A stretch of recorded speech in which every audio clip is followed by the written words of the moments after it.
आज की इस परिचर्चा में आप सभी का हार्दिक स्वागत है। और जैसा कि आप सभी विषय देख पा रहे हैं, देखने में बहुत सरल सा और सुलझा हुआ सा विषय लगता है और ऐसा भी लगता है कि इस विषय को क्या जानना, इसमें क्या जानने वाली बात है। लेकिन जैसे ही आप विषय को विषय का उत्तर देने का प्रयास करते हैं या इसके बारे में बात करने का प्रयास करते हैं, तो कई सारी कठिनाइयाँ आप लोगों के सामने और मेरे सामने उभर कर आती हैं, जिसकी वजह से इस विषय को हमने आज रखा है। इसकी भूमिका में पिछले कई सेमिनार्स, कई वेबिनार्स रहे हैं, जहाँ पर ये देखने में कठिनाई आया कि कई बार भाषा अपर्याप्त रह जाती है और कई बार ज्ञान जो है वो असीमित हो जाता है। और ऐसी ही विपरीत स्थिति ज्ञान के बारे में भी है कि ज्ञान हमारा बड़ा सीमित होता है और भाषा जो है वो उसको फिर भी कई कोणों से, कई दृष्टिकोणों से पकड़ नहीं पाती। और इस जो आप टॉपिक देख रहे हैं स्लाइड में, इसमें ये जो भाषा प्लस माइनस और इक्वल टू करके ज्ञान हमने रखा है, उसके दो तीन अर्थ हैं। वो सिर्फ मैथमेटिकली मैंने उसको एक्सप्रेशन दे दिया है, लेकिन हमारी जो परंपरा है उस परंपरा में इसको दो तीन शब्दों से कहा जाता है कि भाषा और ज्ञान का जो संबंध है, क्या वो व्याप्ति वाला है कि पूरा पूरा है। इक्वल का मतलब है कि जितनी भाषा है हमारे पास, क्या उतना ही ज्ञान है, या जितना ज्ञान है उतनी भाषा हमारे पास है। ये होता है व्याप्ति। इसे परंपरागत रूप में व्याप्ति कहते हैं, जिसे हम मैथमेटिकली इक्वल टू कह रहे हैं। दूसरा ये है जिसे हम अव्याप्ति कहते हैं, माइनस का जो निशान आप देख रहे हैं, कि भाषा जो है वो पर्याप्त नहीं है जितना हमारे पास ज्ञान है। यह भाषा हो सकता है हमारे पास अधिक हो, लेकिन ज्ञान पर्याप्त ना हो, या ज्ञान से हमारा उतना परिचय ना हो। भाषा आपके पास हो सकती है, तो ये अव्याप्ति कहलाती है। और प्लस जो है वो अति व्याप्ति होती है कि कई बार भाषा ज्ञान से बहुत अधिक होती है, लेकिन ज्ञान हमारे पास नहीं होता। अब इनको मिलाकर के यदि हम इनको इक्वलाइज भी कर लें, तो इससे हमारे पास आगे क्वेश्चन मार्क खड़े हैं कि हम क्या प्राप्त करते हैं या हमारे पास क्या उपलब्ध होता है। इसलिए मैं कह रहा था कि ये देखने में, सुनने में और समझने में जितना आसान लग रहा होगा, उतना ये सरल विषय है नहीं। अपनी व्यापकता के कारण भी और अपनी सूक्ष्मता के कारण, दोनों कारणों से ये विषय जो है, इसको सुलझाना, इसको समझना और इसके नए आयामों को तलाश करना और नई संभावनाओं को देखना, वो हमारे लिए एक श्रम साध्य कार्य रहेगा। उसके लिए हमें अपनी बुद्धियों को जागृत अवस्था में रखना पड़ेगा। इसीलिए नीचे की ओर अगर आप ये श्लोक देखें, एक जो परंपरागत रूप में एक नॉर्म्स हमें दिए गए हैं, जिनकी ओर हमारा कभी ध्यान नहीं जाता, लेकिन हम बच्चों को, अपने स्टूडेंट्स को, अपने साथियों को एक पर्सनैलिटी डेवलपमेंट की बातें बताते रहते हैं, लेकिन अपनी परंपरा की ओर हमारा कभी ध्यान नहीं जाता। और इस परंपरा में देखिए कि किसी को भी अगर सभा के योग्य अगर आप बनाना चाहते हैं, किसी को भी आप स्पीकर बनाना चाहते हैं, किसी को आप ये गुण देना चाहते हैं कि कैसे आप डिस्कशन करेंगे, किस तरह से आप ग्रुप डिस्कशन में जाएंगे, आदि आदि इस तरह की जितनी भी आजकल चीज़ें चल रही हैं, तो आप देखिए कि उसमें स्वभाव के पैरामीटर्स दिए हुए हैं। कौन कौन से? दृष्टि, श्रुति, परिस्पंदः, प्रतिस्पंदो अपि प्रश्नधी, समाधि, रथ, सिद्धांत, लक्षणानि सभासदांत। सभासदों के ये लक्षण होते हैं। कौन कौन से लक्षण होते हैं? विजिलेंस, कि उस वक्त उसमें विजिलेंस हो, circumspection, comprehension of the proceedings, internal alertness, response, questioning mind, seeking solution and arriving at acceptable facts. इतने क्लैरिटी के साथ जो चीज़ें हमारे परंपरा में उपलब्ध हैं, लेकिन हम उनको ना तो प्रयोग में लाते हैं, ना हम कभी उनको टटोल के देखते हैं। हम तुरंत एक पैरामीटर, एक पैराडाइम उठा लाते हैं कि देखो पर्सनैलिटी डेवलपमेंट के ये पैरामीटर्स होते हैं और इस तरह से ग्रुप डिस्कशन करनी चाहिए, और ये उसकी क्वालिटीज़ होती हैं पर्सनैलिटी डेवलपमेंट की। लेकिन कभी हम इनको भी तलाश कर लें तो मुझे लगता है कि हम एक पूरा वैकल्पिक पैराडाइम जो है अपने सामने रख सकते हैं और उसके आधार पे आगे चल सकते हैं।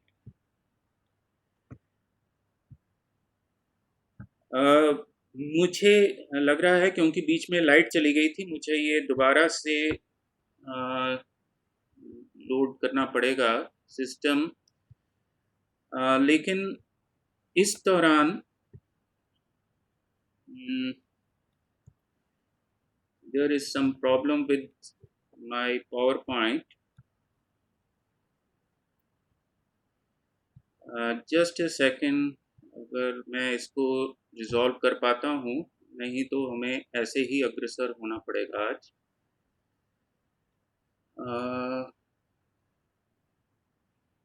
There is आप पीयूष जी आप जुड़े हुए हैं साथ? नहीं।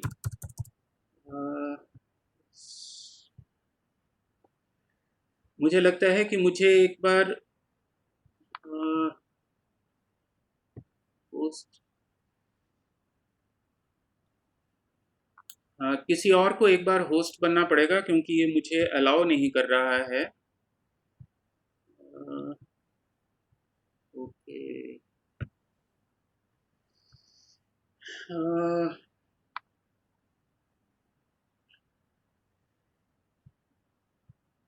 मैं एक सेकंड किसी और को होस्ट बना करके दोबारा या मैं दोबारा मुझे करना पड़ेगा।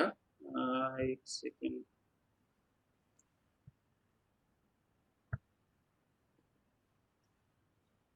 Okay, now I am presenter. जी, now it's okay fine with me. दूसरी जिस अलर्टनेस की मैं बात कर रहा था, मैं आप लोगों के सामने जो है वो 2-3 समस्याएं रख रहा हूँ। बड़ी इंटरेस्टिंग ये समस्या है भाषा और ज्ञान की। भाषा और ज्ञान में आप अगर देखें तो आपको क्या दिखाई देगा कि सामान्य रूप से ये जो एक पैराडाइम है इंडिविजुअल नॉलेज कि ए भी जानता है और बी भी जानता है, दो लोग का अलग अलग ज्ञान है। लेकिन जैसे ही म्यूचुअल नॉलेज की बात आती है, और मेरा ये मुख्य वक्ता से भी आज निवेदन रहेगा और संस्कृत के जितने लोग जुड़े हुए हैं, इस समस्या की ओर ध्यान दें कि क्या शास्त्र में इस समस्या का समाधान हमें उपलब्ध होता है, अगर उपलब्ध है तो कहाँ पर इसको डील किया गया है। समस्या आती है जहाँ पर हम म्यूचुअल नॉलेज की बात करते हैं, वहाँ पर आप ये स्लाइड पे देखेंगे तो ए नोज क्या जानता है कि B also knows that he has a knowledge of the x value, and at the same time उसको ये भी पता है कि b knows, a को ये भी ज्ञान है कि b को पता है, और a को ये भी ज्ञान है कि b ये जानता है कि मुझे ज्ञान। 9:30 बजे भेजा, 9:30। प्लीज आप हेलो, प्लीज आप अपने को म्यूट कीजिए, प्लीज म्यूट कीजिए। 9:30 बजे तो भेज।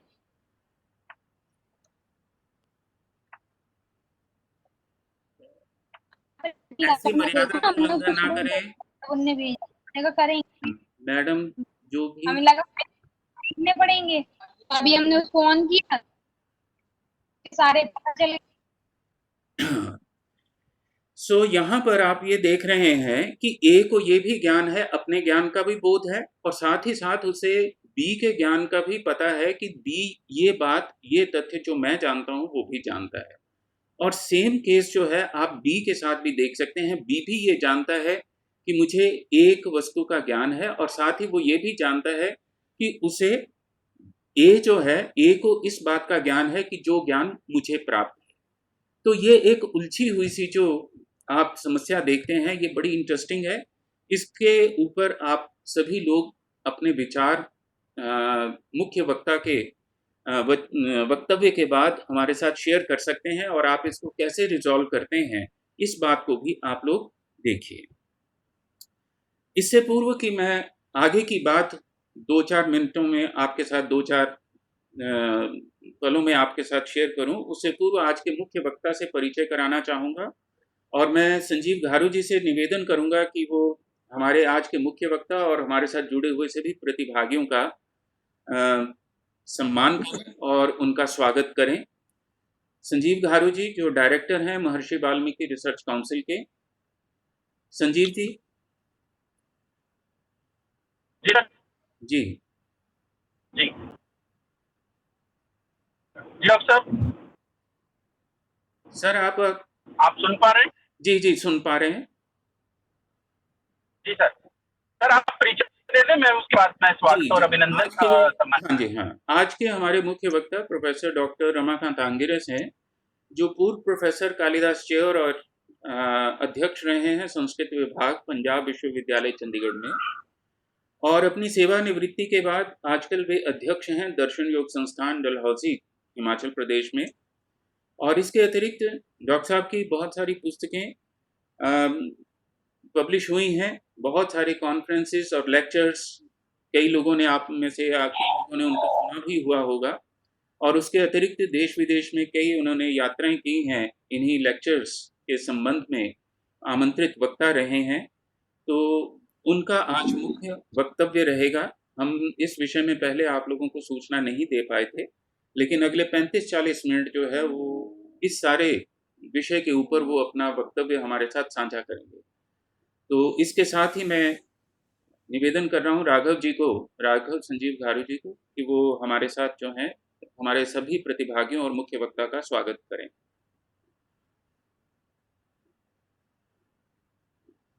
संजीव जी। डॉक्टर साहब धन्यवाद। सुन पा रहे हैं सर? जी जी सुन पा रहे हैं। जी, आज के वेबिनार में हमारे आज के मुख्य वक्ता डॉक्टर रमाकांत आंगिरस जी का मैं बहुत स्वागत करता हूं, अभिनंदन करता हूं कि आज उन्होंने अपने बहुमूल्य समय में से जो समय इस वेबिनार को मार्गदर्शन करने के लिए निकाला है, उनके लिए मैं आभार प्रकट करता हूं। मैं तमाम उन प्रतिभागियों का स्वागत अभिनंदन करता हूं जो आज इस विषय पर होने वाले वेबिनार से जुड़े हैं। और जैसा डॉक्टर साहब ने कहा कि जिस प्रकार विषय बहुत असाधारण दिखाई देता है, उतना साधारण है नहीं। तो मैं अधिक औपचारिकता में न पढ़ते हुए, क्योंकि जो तकनीकी कारणों से जो देरी हुई है उसकी भरपाई हो पाए, तो मैं निवेदन और आग्रह डॉक्टर साहब से करूंगा, डॉक्टर आशुतोष जी से, कि वो कार्यक्रम अग्रसर करें और हम हमारे मुख्य वक्ता हैं उनका मार्गदर्शन प्राप्त कर सकें और उनका उद्बोधन प्राप्त करें। धन्यवाद। चलिए जल्दी से मैं 2-3 बातें आप लोगों के साथ साझी कर लूं, क्योंकि जब भी हम वेबिनार करते हैं, किसी विषय पे चर्चा करते हैं, तो मुख्य वक्ता के आगे और बाकी सब प्रतिभागियों के साथ कम से कम इतना साझा करना आवश्यक होता है कि जब आयोजक इस तरह का विषय ले रहे हैं तो वो कितना जानते हैं और कितना अधिक नहीं जानते। क्योंकि ऐसा बिल्कुल नहीं है कि हम उस विषय को बिल्कुल नहीं जानते, लेकिन जानने में जो आभास बना रहता है जानने का, उस भ्रम से बाहर आना, उसके डायमेंशंस को और अग्रसर करना, ये एक आवश्यक बात होती है। और ये एक तरह की पृष्ठभूमि भी बन जाती है कि यहाँ से आगे की बात हम सुनना चाहते हैं। तो जैसे कि आप जानते हैं कि हम जो लोग भी ज्ञान की परंपरा के साथ जुड़े हुए लोग हैं, 4 प्रकार से आप ज्ञान प्राप्त करते हैं। डायरेक्ट परसेप्शन से, कंपैरिजन से, इन्फ्रेंस से, मुझे उसमें नहीं जाना है, और रिलायबल सोर्सेज से। आपका टीचर आपके लिए रिलायबल सोर्स है, जो वो कहता है आप उसे मान लेते हैं। आप अनुमान से बादल देख के वर्षा का अनुमान कर लेते हैं, ये भी आप ज्ञान प्राप्त करते हैं। आप तुलना से भी ज्ञान प्राप्त कर लेते हैं कि जैसी सुविधाएं वहाँ पर हैं वैसी ही सुविधाएं वहाँ पर है, या यहाँ पे जैसा चंद्रमा है वैसा ही बॉम्बे में दिखाई देता है। तो एक सामान्य ज्ञान से आप उपमान से जान लेते हैं। और फिर इसी तरह से प्रत्यक्ष तो आप जानते हैं कि जो आप अपनी इंद्रियों से, सेंसेस से ग्रहण कर रहे हैं वो है। दूसरी तरफ आपके पास अनेक भाषाएं हैं, लगभग 3000 भाषाएं हैं सारे संसार में। अब इन दोनों के तालमेल को लेकर के जो आगे आने वाली चीजें हैं वो उनसे मैं आपको परिचित कराना चाहूंगा। सबसे पहली बात, इसको ध्यान में कीजिए, आप लोग स्लाइड के ऊपर देखें आप सभी लोग, कि 2 तरह की भाषाएँ मैंने आपके सामने रखी हैं, एक और संस्कृत और बाकी सब भाषाएँ जो भारतीय भाषाएँ हैं और दूसरी तरफ अंग्रेज़ी। संस्कृत भाषा की ये विशेषता है कि आप अहम से शुरू करते हैं और अस्मि पे जाके समाप्त करते हैं और सारे का सारा जो ज्ञान है, वो इसके बीच में ही समाहित रहता है। आप देखें कि दुनिया भर की कोई भी बात, कोई भी वस्तु, किसी प्रकार का भी ज्ञान है, वो आपके अहम और अस्मि के बीच में आता है। यानी कि आप अस्मि जो है, अंत में है, वो आपका आधार है, आपका जो अस्तित्व है, आपके जो एग्जिस्टेंस है, उसके ऊपर आश्रित है। वहाँ पर खड़े होकर के आप सारी दुनिया को देखते हैं और सारी दुनिया का रिलेशनशिप जो है वो सिंथेसाइज हो जाता है, समन्वित हो जाता है आप और आपके अस्तित्व के बीच में। लेकिन इसके विपरीत जब आप अंग्रेजी को देखते हैं तो उसकी कल्चर में आपको दिखाई देता है कि आई एम और शेष सारी दुनिया आपसे अलग है। यानी कि आप एक पूरा विभाजन वहाँ पे कर लेते हैं कि मैं और ये सारी दुनिया, और सारा का सारा ज्ञान इस चीज़ पे आधारित हो जाता है। एक समस्या और मैं आपका ध्यान आकर्षित करना चाहता हूँ ज्ञान के संबंध में कि ज्ञान क्यों चाहिए? तो 2 कारणों से ज्ञान मुझे अपनी परंपरा में दिखाई देता है। एक तो ये है कि आप बंधन से मुक्त होना चाहते हैं, इसलिए आपको ज्ञान चाहिए। दूसरी तरफ आपको फ्रीडम का करना क्या है, इसलिए भी ज्ञान चाहिए। और आज की ट्रेजेडी ये है कि आपको इतनी फ्रीडम मिल चुकी हुई है और हमें ये नहीं पता कि उस फ्रीडम का करना क्या है। चाहे वो कॉन्स्टिट्यूशनल फ्रीडम है, चाहे वो आपकी इकोनॉमिक फ्रीडम है, चाहे वो आपकी टेक्नोलॉजिकल फ्रीडम है, आप जानते नहीं हैं कि उस फ्रीडम का करना क्या है। और इसीलिए प्रॉब्लम एक और आती है ज्ञान से कि ज्ञान से हमें एवोल्यूशन की ओर चलना चाहिए था। लेकिन प्रॉब्लम कहाँ आ रही है कि हम अभी तक कंपल्सिव चॉइसेस में फंसे हुए हैं, हम कॉन्शियस चॉइस करना नहीं सीख पाए। तो इसलिए ज्ञान और भाषा के संबंधों में इन 3-4 चीज़ों को अगर आप ध्यान में रखेंगे, तो विषय को और भी मज़ेदार लगने लगेगा और भी रुचिकर हो जाएगा आपके लिए और एक्साइटिंग भी होगा। हालाँकि ये एक मार्केटिंग का शब्द है एक्साइटिंग, लेकिन मुझे लगता है कि यहाँ प्रयोग किया जाना चाहिए। इन सारी चीज़ों को अगर आप ध्यान में रखेंगे तो आपके सामने कितनी खूबसूरत चीज़ें सामने आएँगी।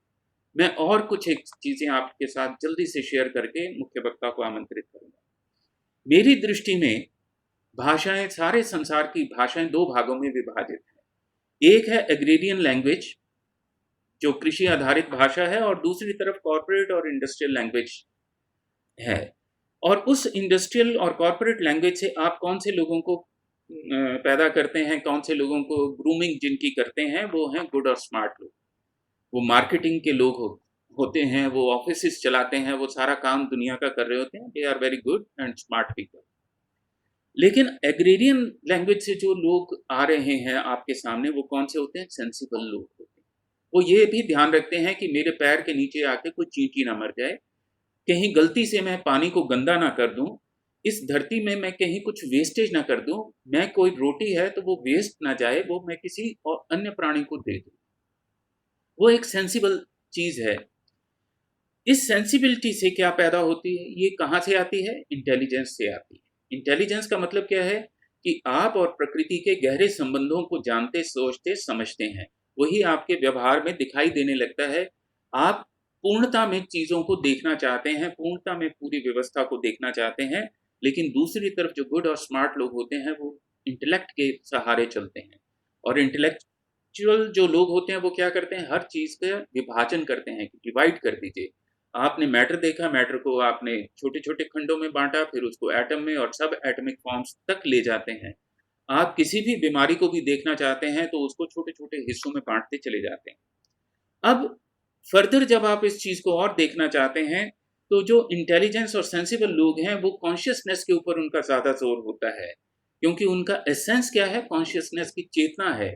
आप किसी भी चीज़ को, आप पेड़ को भी काटेंगे नहीं, इसलिए नहीं काटेंगे कि वो उससे कुछ होने वाला है, वो है कि वो भी मेरी तरह एक चेतन जीव है।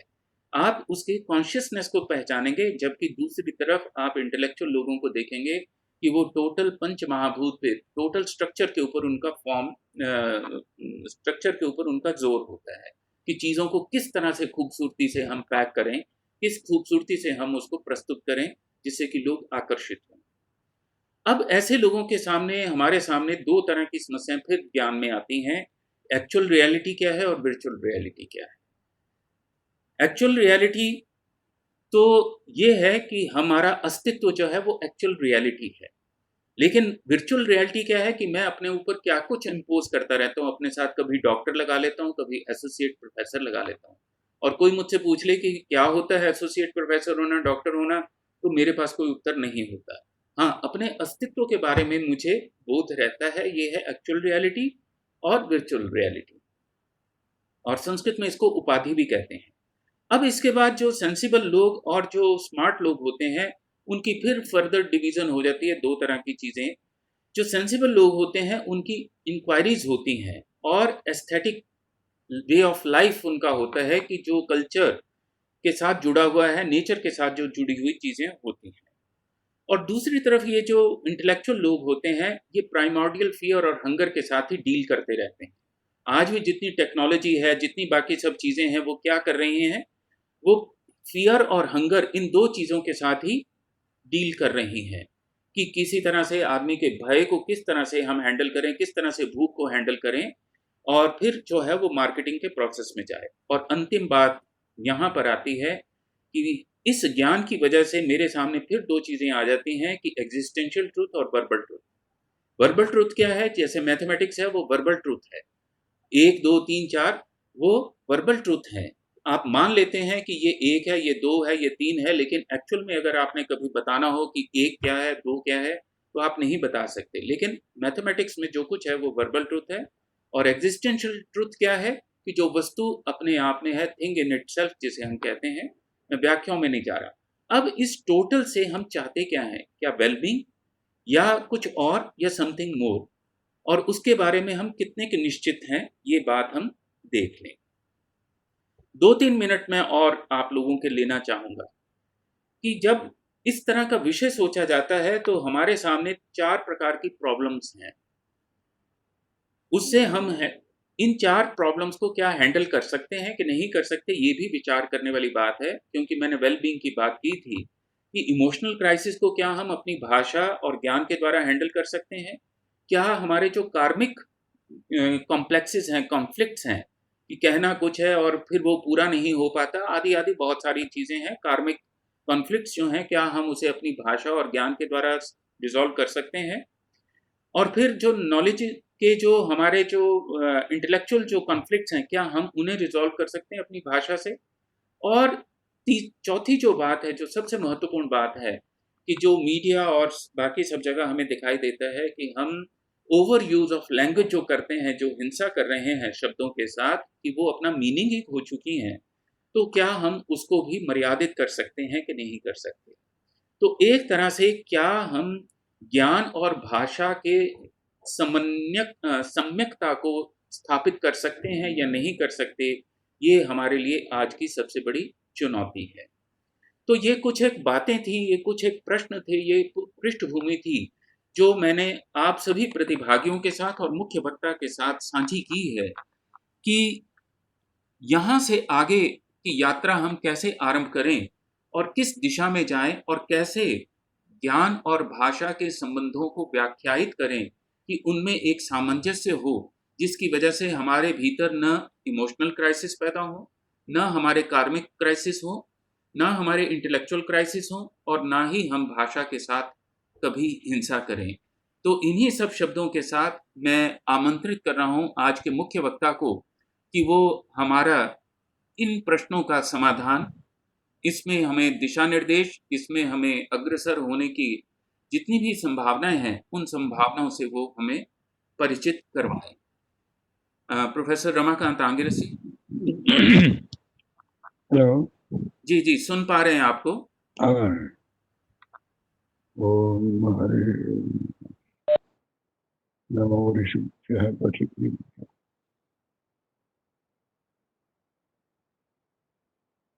समादरणीय सभी श्रोताओं को नमस्कार। और एक समय इससे चर्चा करने का अवसर प्राप्त हुआ है। वो आशुतोष ने बड़े जटिल प्रश्न उपस्थित किए हैं भाषा को लेकर के हम जो विशेष रूप से लैंग्वेज फैकल्टी के लोग हैं, लिटरेचर के, फिलोसफी के, ये लोग भाषा के अध्ययन में पर्याप्त रूप में लगे रहते हैं और काफ़ी लोगों ने काम किया है इस विषय में। मनोविज्ञान के क्षेत्र में भी मनोविज्ञान के क्षेत्र में भी काफ़ी काम हुआ है और उसमें लेकिन एक जो दृष्टिकोण सामान्यतः पिछले 2-1 शताब्दी से चल रहा है, वो भाषा को एक इंस्ट्रूमेंट के तौर पर, एक साधन के तौर पर, कि वो एक अभिव्यक्ति का साधन है और हमारे व्यावहारिक जीवन की गतिविधि में वो सहायक है। इस दृष्टि से हम भाषा के महत्व को स्वीकार करते हैं और उसकी सूक्ष्मताओं में बहुत ज़्यादा जाने की बहुत से लोग अपेक्षा भी नहीं रखते कि बहुत ज़्यादा सूक्ष्मताओं में जाने से कोई फायदा नहीं है। उस भाषा का प्रयोग सिर्फ इतना ही है कि उससे हमारा व्यवहार ठीक चलता है।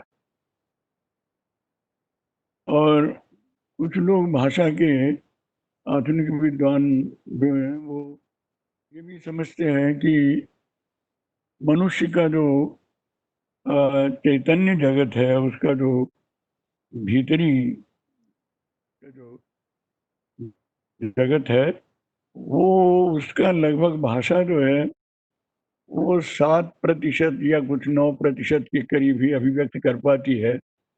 बाकी मनुष्य का जो बोध है वो अनभिव्यक्त ही रह जाता है, वो उसको भाषा में हम उतार ही नहीं पाते हैं उसको।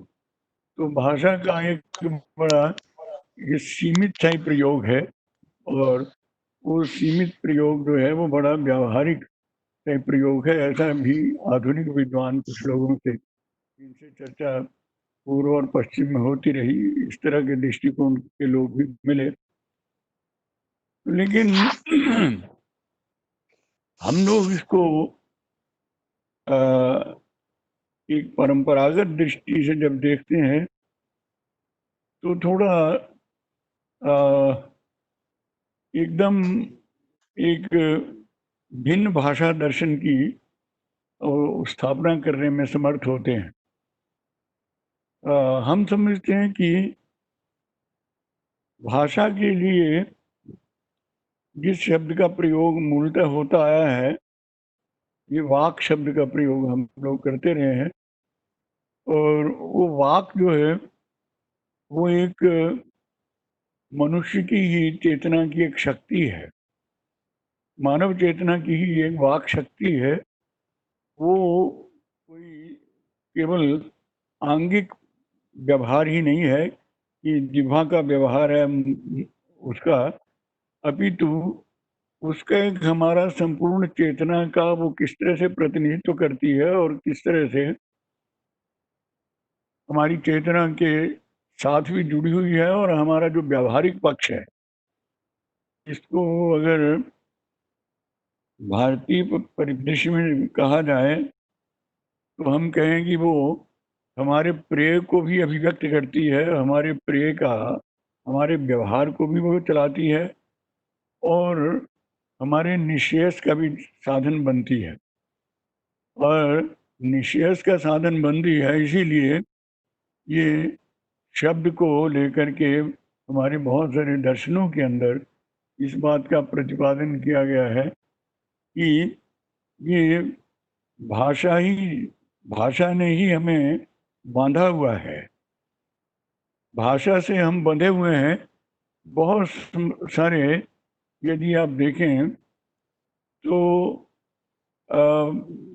बहुत सारी हमारी मनुष्यता की जो उलझने हैं वो हमारी भाषागत ही उलझने हैं, सारी की सारे द्वंद्व। और भारतीय दर्शन की इस बात को पश्चिम के भी कुछ संवेदनशील लोग हैं वो इस बात को स्वीकार करते आ रहे हैं मानते हैं कि बहुत सारा जो हमारा मानवीय व्यवहार है उसके अंदर जो बहुत सारा कॉन्फ्लिक्ट है, बहुत सारा जो द्वंद्व है, वो एक हमारे भाषा के कारण बहुत है। इससे ऐसे लगता है कि जैसे हम और हमारी भाषा, इनमें कोई बहुत बड़ा अंतराल नहीं है। ये हमारा व्यक्तित्व, भाषा भी हमारे व्यक्तित्व का वैसे ही अंग है जैसे बुद्धि हमारे विचार का एक साधन, जिस तरह से बुद्धि एक अंग है। ये प्रश्न बड़े रुचिकर तरीके से तंत्र के अंदर लोगों ने उठाई है। वो इस बात को लेते हैं कि ये जो ज्ञान है, ज्ञान पर विचार थोड़ा सा कर लें कि ये जो ज्ञान है, ज्ञान का क्षेत्र बड़ा व्यापक है। क्या ज्ञान जो है वो मनुष्य के पास ही है या अन्यत्र भी इसका ज्ञान है? तो उसको हम लोग कहते हैं कि नहीं, ज्ञानमस्ति समस्तस्य जंतुर विषय गोचरे। ज्ञान जो है वो समस्त जितने भी जंतु हैं, ज्ञान उन सभी में है। पशु पक्षी मृगादिषु, पशु पक्षी और मृग आदि जो हैं उनमें भी वो ज्ञान है, और वो ज्ञान के कारण ही अपने बच्चों का पालन पोषण, घोंसले बनाना, ये करना जो भी करते हैं, उनका व्यवहार, उनको भी अपने भूख प्यास का ठीक से कैसे उन्होंने उसका संरक्षण करना है, कैसे अपने को स्वस्थ करना है, ये सब बोध उनके पास भी है। और इस कारण, लेकिन प्रत्येक जीव जो है, जंतु है, उसमें ज्ञान है, और ज्ञान का जो विषय है वो भी भिन्न भिन्न है। पशु के ज्ञान का विषय भिन्न हो सकता है, मेरे ज्ञान का विषय भिन्न हो सकता है, मनुष्य के ज्ञान का विषय जो है वो भिन्न हो सकता है।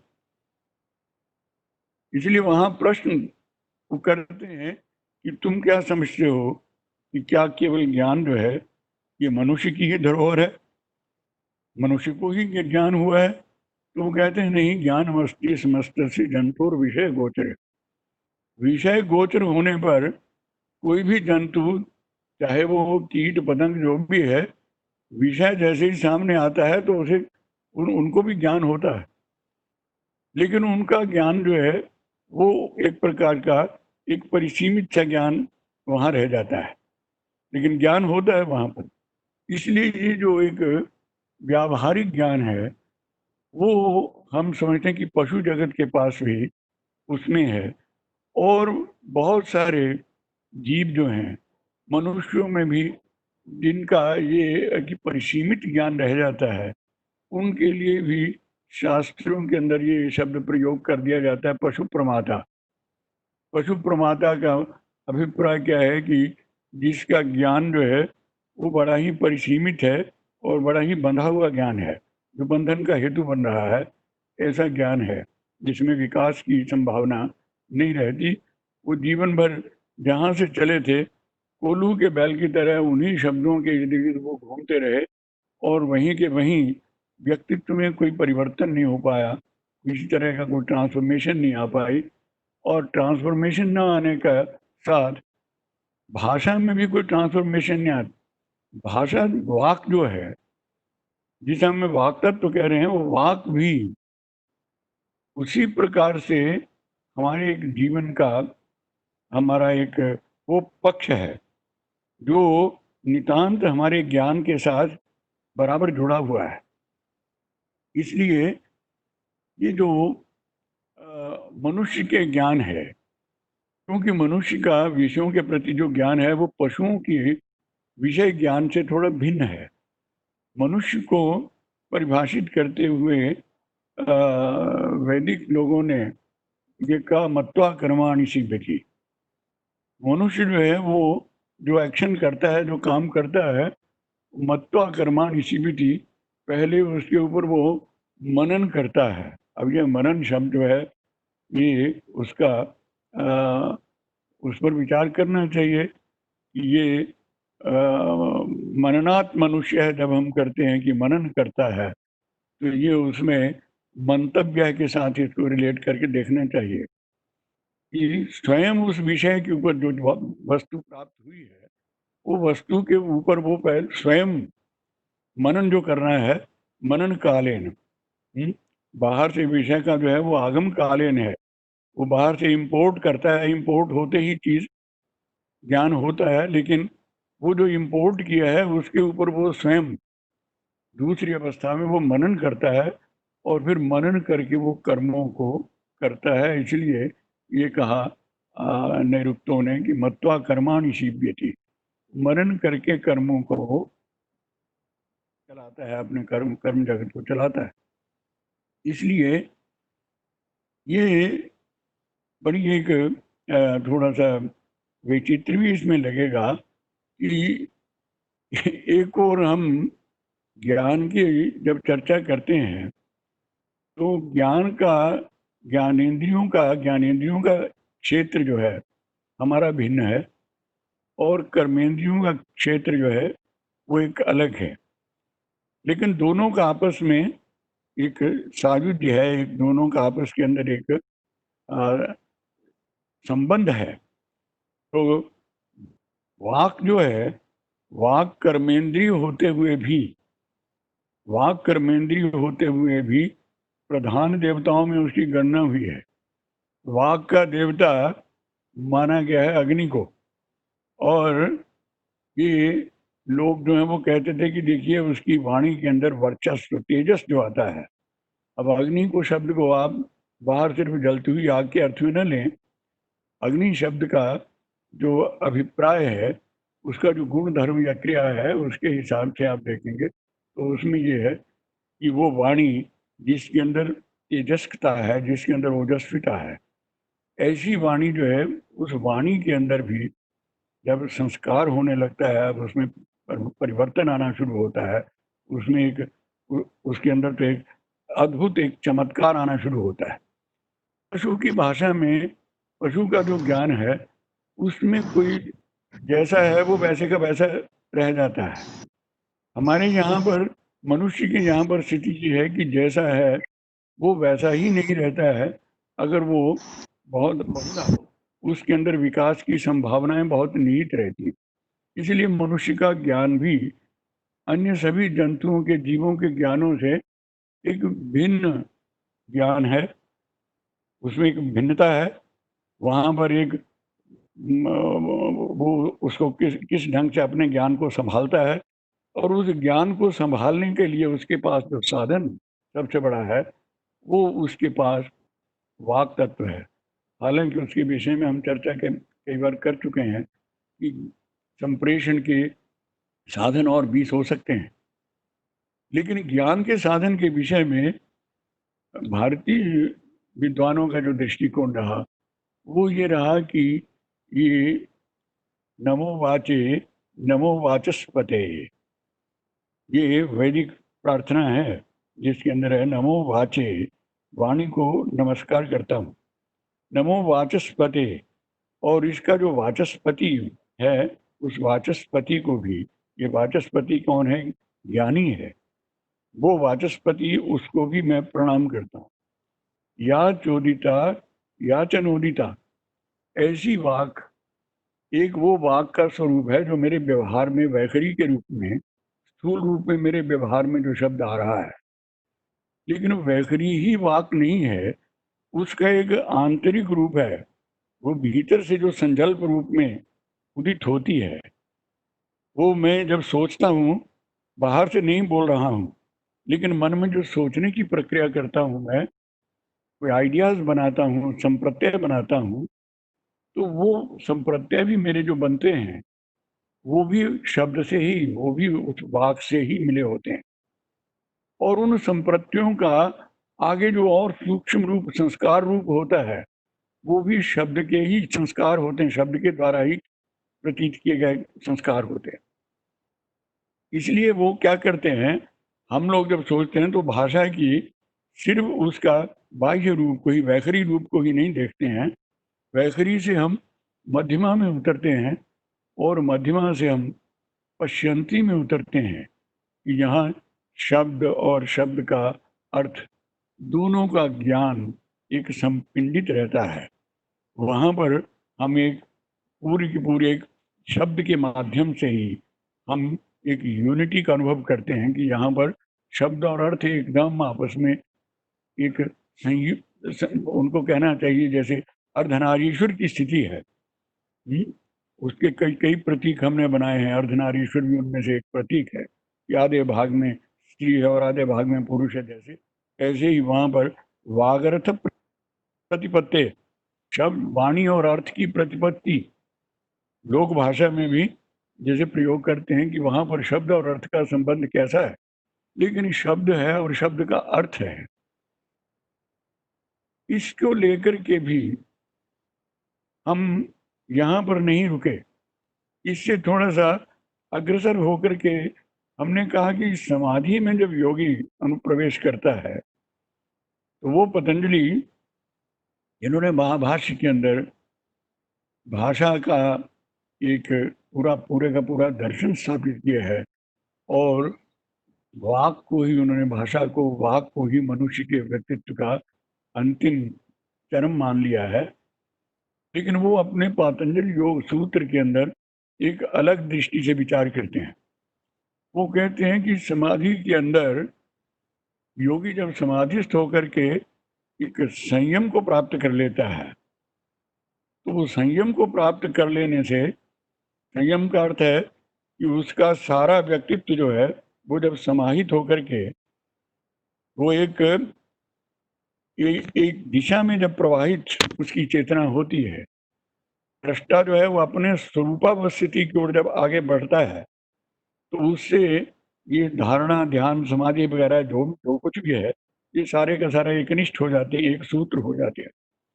और उस एक सूत्रता के अंदर वो जाकर के भाषा को समझना चाहता है कि ये शब्द जो है योगी के लिए शब्द क्या है। उस शब्द के लिए वो कहते हैं कि शब्दार्थ प्रत्यानाम, वो शब्द और अर्थ और प्रत्यय मने उसका ज्ञान है। तीन शब्द हैं जहाँ पर वाक को उन्होंने विश्लिष्ट करके इस तरह से रख दिया कि वाक का क्षेत्र है शब्द और अर्थ, शब्द और उसका मीनिंग। और तीसरा कहा कि प्रत्यय जो है वो है ज्ञान। ये प्रत्येक व्यक्ति जब भी बोलता है, जब भी कोई बात करता है तो वो कहते हैं कि शब्दार्थ प्रत्ययानाम इतरेतराध्यास, उसका ये अध्यास संबंध है, आरोपित संबंध है। ये एक तीनों को हमने अपने ज्ञान को, अर्थ को और शब्द को, साउंड को, तीनों को हम मिक्स करके बोलते हैं। इसलिए जब इसको योगी जो है वो समाधिस्थ रूप में जाता है तो वो शब्द के उस सूक्ष्म रूप की ओर अग्रसर होता है कि वो देखता है कि ये जो मेरा सारे का सारा जो ज्ञान चल रहा था अभी तक, शाब्दिक व्यवहार चल रहा था, तो उसमें वो तीनों को वो कहता है कि इनका एक अध्यास जो है उस अध्यास का परिशोधन योगी करता है, क्योंकि वो सोचता है कि ज्ञान एक बिल्कुल ही पृथक तत्व है। ज्ञान जो है वो बिल्कुल एक उसकी अलग सत्ता है और अर्थ की अलग सत्ता है और शब्द की अलग सत्ता है। ऐसा उसे लगता है कि जैसे तीनों चीज़ें जो हैं वो अलग अलग होकर के दिखाई दे रही हैं, इतरेतराध्यास उसको। और तो उसमें वो अपने जो केंद्रित करता है, तो केंद्रित होने से उसके पास तीनों का जो मौलिक स्वरूप है वो उसके आगे आकर के उसके आगे प्रकट हो जाता है और वो स्वरूप जो है उसको तीनों का शुद्ध स्वरूप जो है वो प्राप्त होता है। लेकिन उसमें वो वहाँ पर वाक में, शब्द में भी अनुप्रवेश करते हैं कि शब्द का भी एक शुद्ध रूप क्या हो सकता है और अर्थ का भी शुद्ध रूप क्या हो सकता है और ज्ञान का भी अपना जो मौलिक रूप है वो क्या हो सकता है।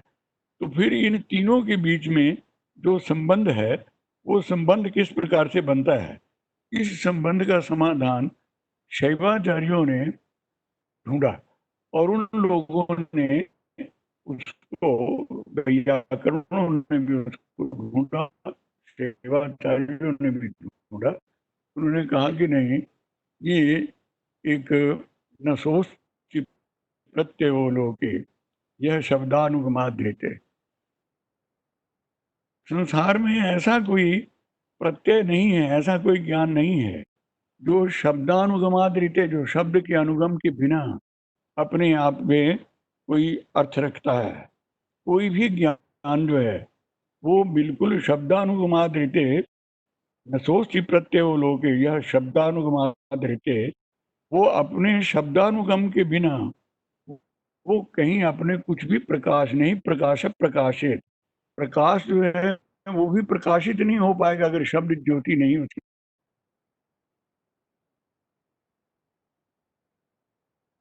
का जो सोर्स है वो तीनों का सोर्स एक ही है, शब्द का, अर्थ का और ज्ञान का। इसलिए इनका एक वैयाकरण लोग, शैव लोग, वो इनका एक मौलिक संबंध स्वीकार करके चलते हैं कि शब्द जो है वो कहीं पर भी वो अर्थ से पृथक नहीं हो सकता है, और शब्द और अर्थ जो है वो ज्ञान से पृथक नहीं हो सकते हैं। इसलिए ज्ञाता ज्ञान ज्ञेय तीनों में एक प्रकार का एक मौलिक संबंध है उसके अंदर। तो इस मौलिक संबंध के कारण ही वाक जो है वो परावाक के स्वरूप में हम उसका साक्षात्कार करते हैं। जो पश्यंती से भी आगे जाकर के जिसको अनुभव करते हैं, तो वो पश्यंती जो है वो जाकर के स्वयं प्रकाश का ही वो विमर्श बन जाती है, प्रकाश की ही वो शक्ति बन जाती है। इसलिए अगर वो ज्ञान जो है वो ज्ञान का एक त्रिकोणात्मक स्वरूप बना, वो त्रिकोणात्मक स्वरूप क्या बनता है कि एक और वो प्रकाश रूप है, विमर्श रूप में उसके तीन कोण बन गए, ये शब्द, अर्थ और ज्ञान। ये एक त्रिक जो है ये ऐसा त्रिक नहीं है कि जो जैसे हम कहें कि तीन वस्तुओं का जो समाहार है उसका नाम त्रिक है, ऐसा त्रिक नहीं है। ये त्रिक एक ऐसा है कि जो एक नित्य त्रिक है जो कभी अलग आपस से अलग हो नहीं सकता है। इसलिए वहाँ पर ये देखते हैं कि मध्य में हम उसमें बिंदु की स्थापना कर देते हैं, और बिंदु की स्थापना करने का मतलब यह है कि ये त्रिक की ये मूल में एक यूनिटी है, वो बिंदु जो है वो यूनिटी का बोधक। इसलिए कोई भी ज्ञान हम समझते हैं कि वाक से पृथक होता नहीं। महाभारत के अंदर भी कहीं एक जगह ध्यान आता है मुझे, एक प्रसंग आता है, आदौ नित्या वागुत्सिष्टा स्वयंभुवा, आदौ वेदमयी नित्या। सृष्टि के आरंभ में ही शायद, पहले सृष्टि के आरंभ की बात भी हम लोग करते हैं, लेकिन फिर हम ही लोग दर्शन में ये भी कहते हैं कि सृष्टि का कोई आरंभ नहीं है, ये अनादि है और अनंत है सृष्टि, ऐसा भी हमारे ही दार्शनिकों का मत है। तो वो कहते हैं कि आदौ वेदमयी नित्या, आदि में वेदमयी नित्या वागुत्सिष्टा स्वयंभुवा। अब इन शब्दों को आप एक संस्कृत के पंडित की तरह सीधे अर्थ करते जाइए तो शायद उतना उसमें वो पक्ष नहीं बाहर आएगा कि शब्दार्थ मात्र से। लेकिन स्वयंभुवा शब्द में एक तो स्वयंभू शब्द जो है वो बड़ा महत्वपूर्ण है कि ये तीनों तत्व जो है, तीनों जो स्वयंभू है, स्वयंभू के द्वारा सृष्टि के आदि काल में वेद का अर्थ क्या है, ज्ञान स्वरूपिणी, और तीसरा शब्द आया नित्या वाक। ये जो एटर्नल वाक है, ये जो नित्य वाणी है, ये उत्सृष्टा, इसका उत्सर्ग हुआ, इसका उत्सर्जन हुआ। ये हमारा जो मूल मनुष्यता का जो मौलिक स्रोत बना, जो हमने सोच के ढूंढा, वो हमारा स्रोत ये बना कि वाक केवल वो नहीं जितना मैं कह रहा हूँ आपको। शब्द जो है वो मुझे, वही अगर मेरे बंधन का हेतु है तो वही मेरी मुक्ति का भी हेतु वही है। इसलिए वेदांती लोग जो हैं वो जब ये बात करते हैं तो वो कहते हैं कि नहीं, उपनिषद वाक्य जो है ये तत्वमसि, ऐसा ही कहना पड़ेगा, तत्वमसि। अब तो आज का आदमी के लिए ये बड़ी समस्या हो जाती है, वो कहता है कि नहीं उसको ऐसे समझा दो कान में कि तुम ब्रह्म हो, बात खत्म हुई।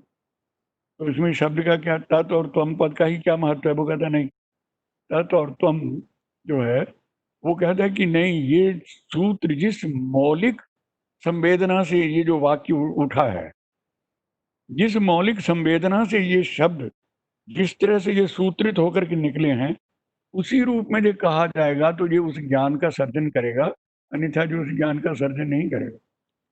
इसलिए वाक को जहाँ तक हम ले आए कि हमने कहा कि हमारे मोक्ष का साधन भी ये वाक तत्व ही है। ये जो महावाक्य जिनको कह देते हैं, आज भी लोग लोक भाषाओं के अंदर भी लोग कहते हैं कि ये वाक निकाल लिया हमने, जहाँ से हमने वाक देखा पवित्र ग्रंथ को, उसके पवित्र ग्रंथ की वाणी को हम कह देते हैं कि वहाँ से ये वाक मिला है। वाक का मतलब क्या है?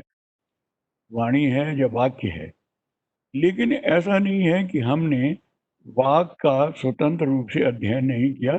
वाक का स्वतंत्र रूप से एक बहुत विस्तृत परंपरा है हमारे वैयाकरणों की। पाणिनि, उसे पाणिनि से भी पूर्व 8 वैयाकरणों का नाम आता है, जिनमें इंद्र का, चंद्र का, कात्यायन का, स्फोटायन का, और जाने कितना लैंग्वेज के ऊपर काम किया होगा लोगों ने। पाणिनि आए, पतंजलि आए, पतंजलि आए, कात्यायन आए, और फिर ये अपने भर्तृहरि आए। भर्तृहरि के आगे भी शैव शाक्त लोग। वो वाक का निरंतर तब से लेकर अब तक उसी संपूर्णता के साथ अध्ययन होता रहा है। वाक का उसमें जो हमने जितना अध्ययन किया, उस वाक के अध्ययन के साथ हमने ये देखा कि आखिर इसकी उपयोगिता क्या है। तो हमने कहा कि इसकी उपयोगिता ज्ञान में ही इसकी उपयोगिता है। इसलिए न सोचती प्रत्ययो लोके, वो ऐसा कोई प्रत्यय है ही नहीं। शैव अभिनव गुप्त का वो जैसे कहता है, ज्ञानात विभिन्नो नहीं कश्चिद अर्थः। मैं तो ऑब्जेक्ट वर्ड को भी दे कह रहा हूं कि ज्ञान से भिन्न कोई अर्थ है ही नहीं है। कोई शब्द ज्ञान से भिन्न हो ही नहीं सकता है। कोई अर्थ जो है वो ज्ञान से अलग है ही नहीं। ज्ञानात विभिन्नो नहीं कश्चिद अर्थः तब तक इतः संविधि नास्ति भेदा। क्योंकि वो जो ऊपर से दिखाई देने वाले भेद है, तब तक इतः, वो भेद जो है वो संबित में नहीं है। संबित नीचे ऐसे है कि जैसे पानी के अंदर बर्फ तैर रही है। बर्फ के टुकड़े हैं लेकिन नीचे का पानी एक है, और नीचे के पानी के कारण ही वो 3 टुकड़े जो बर्फ के हैं वो कभी मिलते हैं आपस में और कभी अलग हो जाते हैं, कभी मिलते हैं। वो 3 बर्फ के टुकड़ों का जो खेल है, वो नीचे उसके पानी जो है वो उसका एक उसको जो उसकी जो यूनिटी बनाने वाला है, उसकी जो उसका ऐक्य बोधन कराने वाला जो है, वो चैतन्य जो है, उस चैतन्य की ही ये त्रिविध परिणति है। मौलिक परिणति, ज्ञान, वाक तत्व और अर्थ तत्व। इसीलिए षडद्वा का और दूसरे दर्शनों में बहुत चर्चा कर चुका हूँ कई बार इस चीज की। लेकिन ये हम लोगों ने वाक को ऐसा व्यावहारिक रूप में नहीं लिया। हम लोगों ने वाक को बहुत गंभीरता से लिया, और तब से लेकर के आदिकाल से लेकर के हम लोग अभी तक उसको उसी गंभीरता से लेते हैं कि क्योंकि ज्ञान के लिए मानवीय ज्ञान की चरम परिणति जो है वो बिना शब्द के हो नहीं पाती है। और शब्द जो है वो स्वयं अपने को ज्ञान से पृथक रख ही नहीं सकता है। इसलिए इनका एक नित्य संबंध है। नित्य संबंध कह लें या उसमें नित्य संबंध भी नहीं, कहीं पर तो ऐसे लगता है कि जैसे स्वरूप संबंध ही है उसका, एक स्वरूप ही है उसके अंदर। अगर स्वरूप न हो तो फिर ये महावाक्यों का जो प्रयोग है, अहम ब्रह्मास्मि का अनुभव होना, और तत्त्वमसि, और ये सर्वम खल्विदं ब्रह्म, ये सारा जगत ही ब्रह्म है, ये सब ब्रह्म ही है, ये सब भाषा के माध्यम से ये सारी अनुभूतियों में ये सारे ज्ञान का हम मानते हैं कि हमारी चेतना के अंदर ये सारा प्राकट्य होता है, इस सब का हमारे भीतर अनुभव होता है हमें। इसलिए वाणी से, युक्ति से और अनुभव से हम उस तत्व के पास जाने के लिए ये सबसे प्रथम साधन भी वाक को ही मानते हैं। परंपरा रही कि सबसे पहले बच्चे को शिक्षा के आरंभ में हम लोग ओम पहला अक्षर लिखवाते थे कि मिट्टी की पट्टी के ऊपर बेटा लिखो ओम। और ये ओम ही उसको, जब वो बिल्कुल अप्रबुद्ध अवस्था में है, उसे कुछ नहीं पता कि ओम क्या है और क्यों लिखाया जा रहा है, वो ओम उसकी जिह्वा के ऊपर भी कुछ लोग जन्म के बाद लिखते थे, लेकिन उसकी शिक्षण आरंभ होने से पहले भी ओंकार से ही आरंभ करते हैं। और ओम लिखवाने के बाद और उसकी परिणति में क्या है, तो परिणति में वो कहता है ये ओम ओम इत्येतत् सर्वम। ओम, ये उपनिषदों में जो परिणत ज्ञान हुआ मुझे, वही ओम जिसको मैंने मिट्टी में बोया था वो पहले दिन, उसी ओम का आज भी मैं अभिवंदन करता हूँ, स्तवन करता हूँ। वो कहीं पर कोई मुझे वहाँ से मिल रहा है कि ये ओम ही पर ब्रह्म का सगुण रूप है, यही निर्गुण रूप है, ओमकार की ही उपासना में छांदोग्य भी लगा हुआ है, उसी ओमकार की उपासना के अंदर दूसरे उपनिषद भी लगे हुए हैं, मुंडक भी लगा हुआ है। वो ओमकार की उपासना में मांडूक्य, वो पूरे का पूरा सिर्फ एक उसी के ऊपर लगा हुआ है। तो ये ओम क्या है? तो इस ओम को क्या हम सिर्फ एक ध्वनि मात्र मानते हैं? हम मानते हैं कि ये समस्त ध्वनियों का, हमारे समस्त अनुभवों का, समस्त वैश्विक अनुभवों का, ओम से वो कहता है कि सृष्टि का आरंभ हुआ था।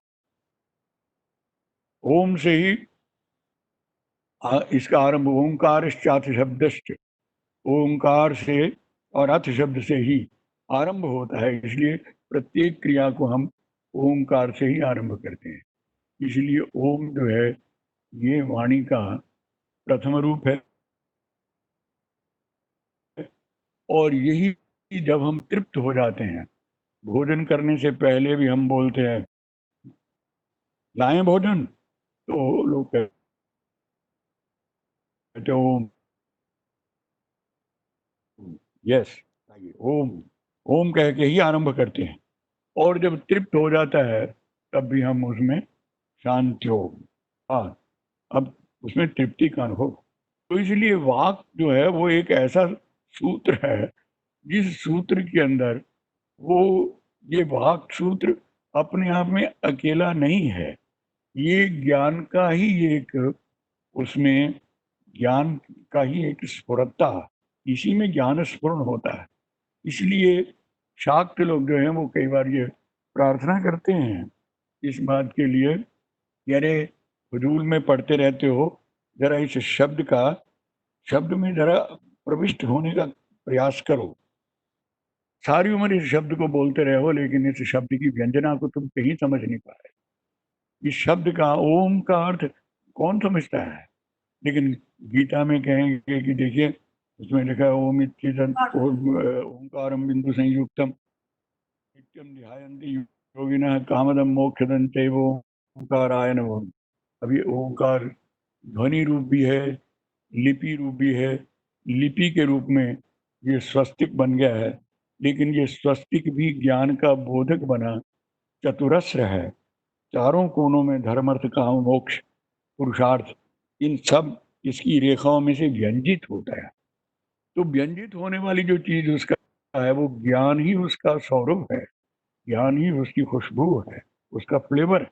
इसलिए हमारे लिए शब्द जो है वो व्यावहारिक तो है, लेकिन वो प्रारंभिक लोगों के लिए है, लेकिन वो परमार्थ की ओर भी, हमारे स्वार्थ और परमार्थ की अभिव्यंजना, हमारे जो स्वार्थ का ज्ञान है, हमारे परमार्थ का ज्ञान है, समस्त ज्ञानों का उसके साथ एक नित्य संबंध है। क्योंकि जब ये भर्तृहरि जैसे वैयाकरण लोग ये कहेंगे कि ये ऐसा कोई दुनिया में प्रत्यय ऐसा ज्ञान है नहीं, ऐसा ज्ञान नहीं है जब कहते हैं, तो उसका मतलब मनुष्य के उन समस्त ज्ञानों के साथ है और मनुष्येतर ज्ञानों के प्रति भी वो कहता है कि उसकी भी प्रक्रियाएं हैं अलग अलग होते हुए। तो भाषा को बहुत विस्तृत रूप से, और ज्ञान को, भाषा अगर ज्ञान नहीं है तो भाषा के बारे में तो सामान्य लोग भी जो लोग कहते हैं कि माला तो कर में फिरे जीव फिरे मुख माही, मनुआ तो चहु दिस फिरे, ये तो सुमरन नहीं। लेकिन ऐसा नहीं है कि ये कबीर ही कह रहा था, पंडित भी कह रहे थे, काव्य ही पापट हिते किमप्य विदुषाम जो खुश्य माने पुनः। कई ऐसे लोग होते हैं कि वो काव्य ही पापट हिते पुनः पुनः पठित यदि पापट हिते काव्य, बहुत काव्यों के पढ़ने से भी समझ आ, वो शब्द के शब्द क्या उसमें स्फुरण नहीं हुआ है। ये शब्द का जो स्फुरण है वही उसका ज्ञान है। वो शब्द जो है उसकी स्फुरता जो है वही उसकी महासत्ता है, वही ज्ञान है। उस ज्ञान का विजृंभण जो है, उस वो ज्ञान कब जमाई लेता है, जब फूल खिलता है। फूल के खिलने को भी हम कई बार विजृंभण शब्द से कह देते, तो वो उन सभी लोगों को संकेत करता है। जो घुष्य माणी पुनः, वह शब्दों को घोखने मात्र से क्या होगा। आचार्य शंकर ने भी चलते हुए ऐसे ही एक वृद्ध पंडित वो उसको संकेत कर दिया, प्राप्त सन्निहित मरणे नहीं नहीं रक्षति डुक्रिन करने। अरे इस उम्र में डुक्रिन करने डुक्रिन करने धातु याद करता रहेगा क्या? ये क्री का, ये क्री धातु ऐसी क्री धातु है जो सारी संस्कृत के रग रेशे में व्याप्त हुई हुई है। ये ऐसी धातु है जिस धातु को साथ कोई भी शब्द लगा करके वाक्य कैसे भी बना लो आप। तो वो कहता है कि तुम सिर्फ इस क्री को एक एनिमल लेवल के ऊपर देखते हो या तुम देवत्व के लेवल पर देखते हो, लेकिन देवत्व के लेवल से भी ऊपर इस क्री का तुम प्रयोग अगर देखोगे तो तुम्हें वहां पर वो अध्यात्म, वो चैतन्य दिखाई देगा जो शिव की क्रिया शक्ति है, जो शिव की स्वातंत्र शक्ति है। उस स्वातंत्र शक्ति का तुम्हें प्रत्यक्ष जो है वो क्री धातु के अंदर होगा। लेकिन वो वैयाकरण जो इस तरह से शब्द की उपासना करते थे, वो ये लोग यही कहते थे कि वाक जो है, वाक भाई कामधेनु, ये वाक कामधेनु है, ये कामधेनु है। इसी धर्मार्थ काम मोक्ष चारों इसी के द्वारा प्रवाहित होते हैं। तो मैं समझता हूँ कि उस दृष्टि से, ये व्यावहारिक दृष्टि से किताबों में सब कुछ लिखा ही है, सब लोग जानते ही हैं, ऐसा नहीं है। लेकिन हमारे यहाँ पर थोड़ी सी ये शास्त्र में जो एक हमारी परंपरा में एक गांभीर्य रहा कि भाषा के प्रति हमारा ऐसा क्यों इतना सम्मोहन रहा है, सम्मोहन कहें या उसको ये कि हमारी जो एक कमिटमेंट रही, प्रतिबद्धता रही है, इस भाषा के प्रति जो प्रतिबद्धता रही, शब्द के प्रति प्रतिबद्धता रही। हम बच्चे का नाम भी ये सोच करके रखते थे कि नहीं इसका नाम स्वयं प्रकाश रख दो। ये स्वयं प्रकाश नाम शायद किसी वक्त ये स्वयं प्रकाश शब्द ये जागृत हो गया तो ये ज्ञान करा देगा उसको स्वयं प्रकाशता का। कहीं इसको अपना नाम ही जानने के लिए ऐसे राम प्रकाश नाम रख दिया, किसी का स्वयं प्रकाश नाम रख दिया। नामकरण में, व्यवहार में, पात्रों के नामों में हम शब्दों का ही व्यवहार करते थे, लेकिन प्रत्येक शब्द जो है वो जब चेतन होकर प्रयुक्त होता है तो वो ज्ञान का ही उसमें संवेदन होता है, वो ज्ञान का ही एक प्रतिरूप होता है। क्योंकि ज्ञान की अपनी कोई मूर्ति नहीं होती है, ज्ञान अपने आप को मूर्त कहाँ करता है, वो शब्द के अंदर ही। ऐसा संस्कृत के विद्वानों का दृष्टिकोण रहा है। बाकी संस्कृत के विद्वान लोग सब जानते हैं। तो मैं समझता हूँ कि मैंने जो मेरी समझ में आई बात आप लोगों से शेयर कर दी, आप लोगों ने से सुना, तो हृदय से आभार व्यक्त करता हूँ। धन्यवाद। धन्यवाद डॉक्टर रमाकांत जी, आपने बहुत सारे ऐसे विषय जो बड़े गूढ़ हैं जिनकी ओर सामान्य रूप से दृष्टि नहीं जाती, हम लोग सब सतह से ही उन ऐसे प्रश्नों को और ऐसे विषयों को देखते हैं, लेकिन अंतर्धाराओं से हमारा परिचय और साक्षात्कार नहीं होता, उसके लिए मैं आपका आभार व्यक्त करता हूँ। कुछ एक प्रश्न फिर भी मेरे हैं और मैं जो चाहूँगा कि हमारे जो जुड़े हुए प्रतिभागी हैं वो अपनी बात हमारे साथ अगर कुछ है, कोई टिप्पणी वो ज़रूर शेयर करें। और मैं एक स्लाइड जो रह गई थी क्योंकि थोड़ा-सा समय का दबाव और टेक्नोलॉजी ने थोड़ा-सा गड़बड़ कर दिया था।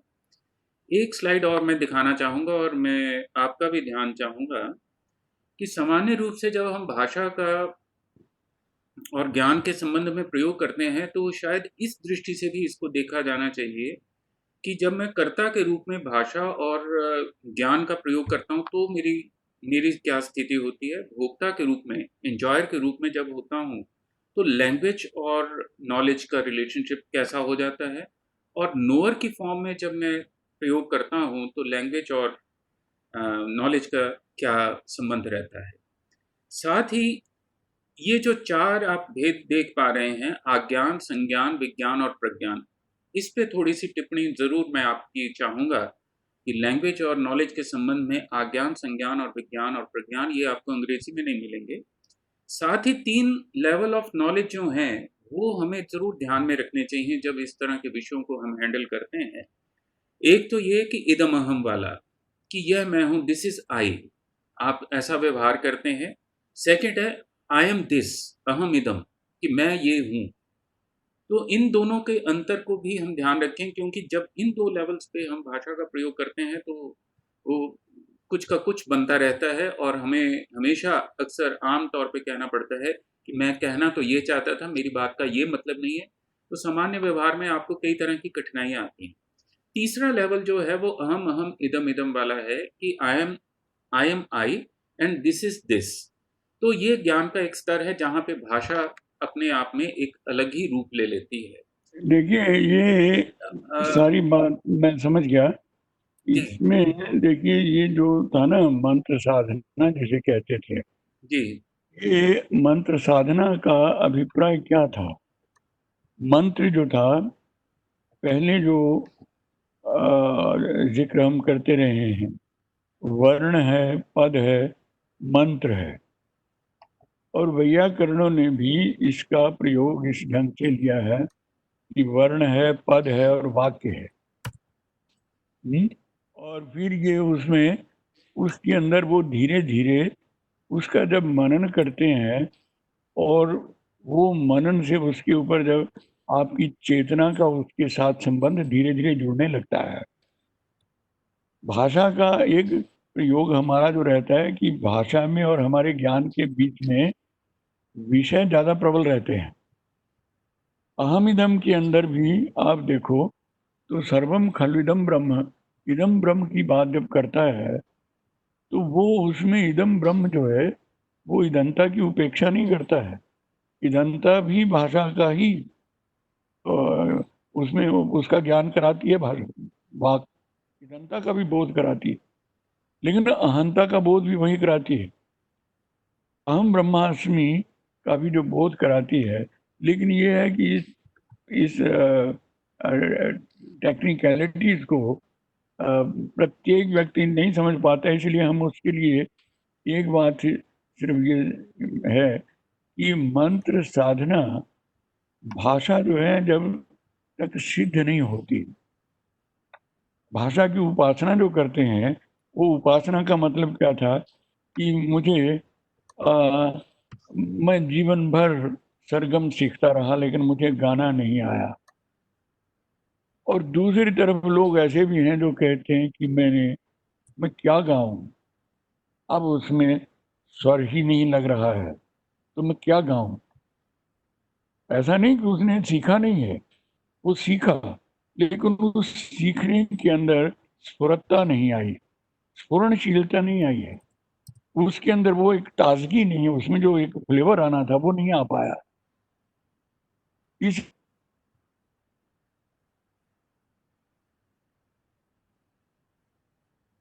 हैं कि इंडिया के अंदर ये लोगों ने लिंग्विस्टिक जार्गन खड़े कर दिया और उसके अंदर लोगों ने ऐसे बाकी के पुरुषार्थ उपेक्षित हो गए, केवल मात्र लोग भाषा की उसमें पड़ गए।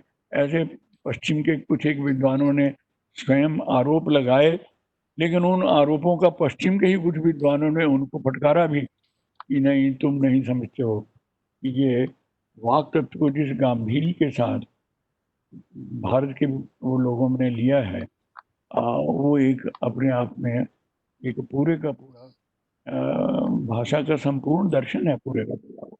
जी। इसलिए मैं समझता हूँ हाँ, हाँ। कि ये जो मंत्र शब्द था, मंत्र का यही था कि शब्द जो है वो एक भाषा के प्रति आपकी दृष्टि क्या है, ये बड़ा मैटर करती है।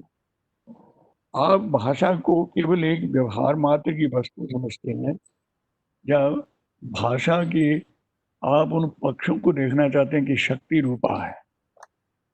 क्योंकि हमने अगर सरस्वती की मूर्ति है तो क्या सरस्वती की मूर्ति का ध्यान बनाया हमने वाक को एक फीमेल फॉर्म दे दी, फीमेल फॉर्म दे करके, और क्या उसमें ध्यान श्लोक बना दिया उसमें कि शुक्लाम ब्रह्म विचार सार परमाम। ब्रह्म विचार में सार में लगी हुई है कौन? भाषा। अगर उसकी मूर्ति बनाओगे तो वो सरस्वती की मूर्ति बनेगी, शारदा जिसको कहेंगे हम। वो शारदा का ध्यान करते हैं तो उसमें हम ये कह रहे हैं शुक्लाम ब्रह्म विचार सार परमाम आद्याम, ये प्राइमोडियल, आदिम, आरंभ से ही है, जगत व्यापिनी। फिर प्रतीक जोड़ दिया है वीणा पुस्तक धारिणी, वीणा और पुस्तक को धारण करने वाली है। अब ये वीणा म्यूजिक है और पुस्तक वेद है, ज्ञान है, तत्व ज्ञान है, दर्शन है, ऑल काइंड ऑफ साइंसेस है। पुस्तक जो है वो रिप्रेजेंट कर रही है ऑल साइंसेस, आज्ञानम, विज्ञानम, संज्ञानम, प्रज्ञानम। आज्ञान क्या है उसके अंदर उपनिषदों में जो आया कि इंद्रियों से जो विषय का ज्ञान होता है ये आज्ञान है। मेरा जो प्रथम मैं देखता हूँ बच्चा जो है वो देखता है खिलौने को, देखता है इंद्रिय बोध जो है, जिसमें इंद्रिय बोध प्रधान रहता है, वो तो अंतर तक जाता है, लेकिन जहाँ प्रधान इंद्रिय प्रधान जो बोध है वो अज्ञानम है। और जब उसको हम कोई बोध से उसका संज्ञा पूर्वक उसको हम सिस्टमेटिक उसे बनाते हैं बोध को, तो वो संज्ञान बन जाता है और वही अपने अग्रिम रूप में जाकर के वही विज्ञानम बनता है। और फिर वो विज्ञान जो है वो प्रज्ञानम ब्रह्म, वो प्रज्ञा के रूप में, जैसे हम कहते हैं कि बुद्ध जो थे, बुद्ध को प्रज्ञा पुरुष के लोग कहेंगे, वेदांतियों को प्रज्ञा पुरुष कहेंगे कि ये प्रज्ञा जो है इसका विकास होना, ये इसकी चरम परिणति है उसकी, मनुष्यता की। इसलिए ये सारे जो शब्द हैं ये केवल शब्द नहीं है, ये ज्ञान की ही मूर्तियां हैं। इन ज्ञान मूर्तियों को, शब्दों की जो उपासना करता है वो उस ज्ञान को उपलब्ध करता है। वो देवता उस शब्द का, उस अक्षर का, वो कहते हैं कि नहीं, ये जो तुम कहते हो ना अंग अंग अंग जो है ये किसका, ये शिव की उस चेतना की उस अवस्था का बोधिक अंग है। ये सिर्फ अंग का मतलब एक के ऊपर बिंदी नहीं लगा दी आपने, ये अंग चेतना की वो अवस्था है जो आपकी उसमें आज्ञा चक्र के पास जाकर के ये ध्वनि जो है वो किस प्रकार से उठती है ऊपर। और ये जो विसर्ग है, ये विसर्ग सिर्फ दो डॉट्स नहीं है, ये सृष्टि और प्रलय दोनों स्थितियों को बोधन करने वाली विसर्ग सृष्टि है। ये सारे के सारे लैंग्वेज जो है वो समस्त ज्ञानों की हमारी वर्णमाला। इसलिए उन्होंने कहा कि ये वर्ण पद मंत्र, वर्ण पद और वाक्य, जब व्याकरण लोग कहते हैं, मीमांसक लोग वर्णों के ऊपर, वो पद के ऊपर, फिर वो कहते हैं कि नहीं, एक अखंड वाक्य स्फोट जो है व्याकरणों का, उसमें कि भाषा अपने आप में एक प्रत्येक क्षण में वो एक अपनी संपूर्णता का बोध करा सकते। तो मैं समझता हूँ कि उसको उस गंभीरता से ये प्रस्तुत करना संस्कृत के विद्वान जानते हैं इस बात को कि क्योंकि ये दृष्टिकोण जो है ये पश्चिम के लोगों में भी मैंने देखा कि उनके साथ जब इस तरह की बात हमने भारतीय व्याकरण शास्त्रियों की तो वो लोग बड़े इससे एक बड़ा विचित्र सी स्थिति थी कि एक वो चेक प्रोफेसर था, तो वो कहने लगा no no no professor, we don't want this written word, we want only oral from you. आप बोलिए, हम उसको, क्योंकि शब्द की जो अस्मिता है वो रिटन में नहीं है, वो स्पोकन में है, ओरल में है। तो वो मुझे कहें कि एक ही मंत्र को हम वो टेप कर लेते हैं, आप केवल मात्र ये सिर्फ इसका पाठ मात्र ही कर दें। हमें तो शब्द को पकड़ना है, हमें लिखित शब्द को नहीं पकड़ना है। रिटन वर्ड जो है वो हमें उच्चारण सीखना है, और उच्चारण के लिए प्रातिशाख्यों का, वेदों में प्रातिशाख्य एक पूरा अंग है, वेदांग है पूरा। व्याकरण अलग है और प्रातिशाख्य अलग है कि ध्वनियों का उच्चारण कैसे किया जाए। व्याघ्री यथा हरि पुत्रान दंष्टाभ्यान न च पीड़ित, पाणिनि शिक्षा में लिखता है वो कि शब्दों का ऐसे वर्णों का उच्चारण करते हैं विद्वान लोग, ऐसे वर्णों का उच्चारण करते हैं जैसे बाघिन जो है वो अपने बच्चे को जब एक स्थान से दूसरे स्थान पर ले जाना होता है तो उसके सारे मुंह को अपने मुंह में डाल लेती है, लेकिन अपने दांत कहीं उसको लगने नहीं देती, इतने कठोर दांत होते हैं उसके। लेकिन दंष्टाभ्यान न च पीड़ित, अपने बच्चे को कभी जैसे वो पीड़ित नहीं करती, ऐसे उठा के ले जाती है। इसी तरह से शब्द जो है जब अपने सही रूप में उच्चरित होता है और ध्वनित होता है, उच्चरित के बाद फिर उसके लिए ध्वनित होना, स्फुरित होना, ये उसमें प्रकाश का उदय शब्द से ही होता है। जी, इसके साथ जुड़ा हुआ मैं एक उसमें मैं समझता हूँ आज्ञानम संज्ञानम प्रज्ञानम ये केवल मात्र जी, उसकी एक स्थूल से सूक्ष्म की ओर जाने की प्रक्रिया है ठीक है, ज्ञान में, ठीक है। लेकिन मैं उसके एक लिए शब्द चाहिए। जी, बिना शब्द के मुझे नहीं समझ में आएगा ये, बिना उपनिषद के या शब्द के बगैर नए पद्धति से कोई अगर मेथड और निकलता हो वो और निकाल सकते हैं। जी। लेकिन ना एक प्रश्न मैं और जानना चाहता हूँ, आप वो हल्का-फुल्का प्रश्न है, मैं ये नहीं कह सकता कि वो कोई बहुत हाइली इंटेलेक्चुअलाइज़्ड क्वेश्चन है, और उसके बाद मैं वक्ताओं के चाहूँगा यदि प्रतिभागियों के यदि कोई बात है, उनकी कोई ओपिनियन है या उनका कोई प्रश्न है। अ, या हमारा परंपरागत जो रूप भाषा के प्रति इतना आग्रह रहा है, वो आकर के ये संत साहित्य में, भक्तिकालीन साहित्य में उल्टा-पुल्टा सा क्यों हो गया? वहाँ पर उलट बांसिया जैसे नाव में नदियाँ डूबी जाए, इस तरह की बातें कह कर के पवन की भीख किसका बालू हाँ, खंबा, कुछ इस तरह की ऐसी उलट बांसियाँ प्रयोग में लाई गई भक्तिकालीन साहित्य में। तो ये जो भाषा में एक तरह का विपरीतता को ला करके समाहित करके, वो क्या था?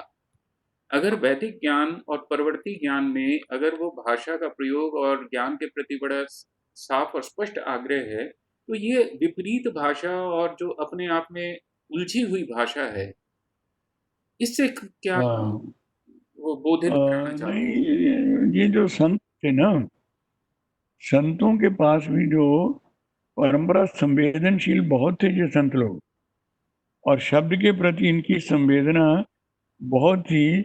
जब आप ये इनको पढ़ो तो उसमें वो साधो शब्द साधना कीजिए, अरे साधो शब्द साधना कीजिए। ये शब्द की साधना कैसे करेंगे?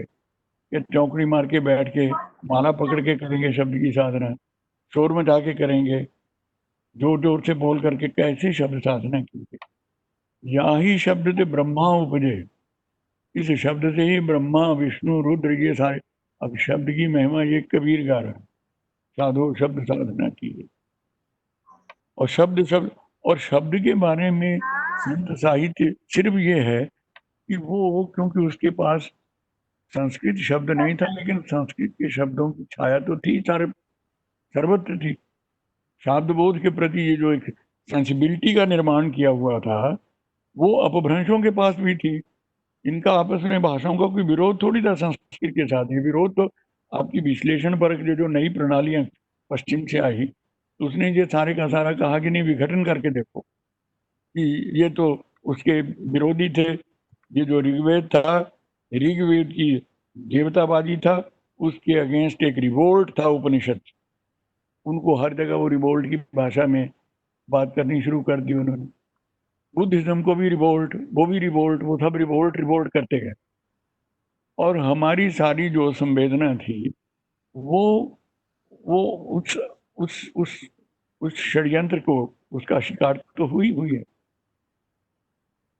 इसलिए वहां पर ये जो संत लोग थे, उसमें जब वो ये बात करता है, उल्टबासी की भी बात करता है, तो शब्दों में ही करता है, प्रतीक योजना करता है, वो शब्दों को प्रतीक रूप में प्रयोगता है। जी, ये ठीक है। सुनता है, गुरु ज्ञानी सुनता है। जी, जी। हाँ। ठीक है। इससे पहले मैं कुछ और कहूँ, किसी का कोई प्रश्न या किसी की कोई जिज्ञासा है, कोई कुछ कहना चाहता है तो वो कह सकते हैं।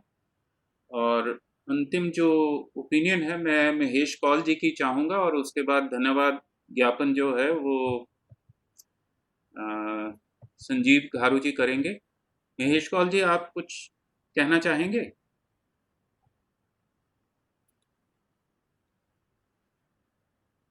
नमस्कार। जी, मैं नमस्कार। सवाल पूछ सकता हूँ? हाँ जी, हाँ जी।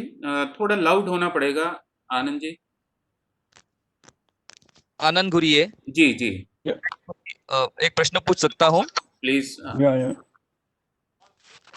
2 दिन पहले हम लोग ने देखा सिंबल जी। और सिंबल की भाषा, और आज हम देख रहे हैं समीकरण का समाधान, भाषा और ठीक है। भाषा का सिंबल जी। और भाषा का ज्ञान में जो संबंध है उसे जरा स्पष्ट करेंगे। जरा alphabet as a symbol of language और alphabet as a symbol of knowledge. या एक्चुअली क्या था कि अभी कुछ दिन पहले भाषा प्रतीक के ऊपर वेबिनार हुआ था। उसमें हमने बात की थी कि जो वर्ण हैं, उनकी जो आकृतियां हैं, उनका ध्वनियों से क्या संबंध है, और वो उन आकृतियों का अर्थ क्या है, उनका सामाजिक मनोविज्ञान, और जो उनके पीछे दर्शन रहा हुआ है कि जब आप अ लिखते हैं, ए लिखते हैं, बी लिखते हैं, क्योंकि वो सोशली एक्सेप्टेड। उनका प्रश्न क्या है मैं वही बता रहा हूँ, इनका ही प्रश्न बता रहा हूँ।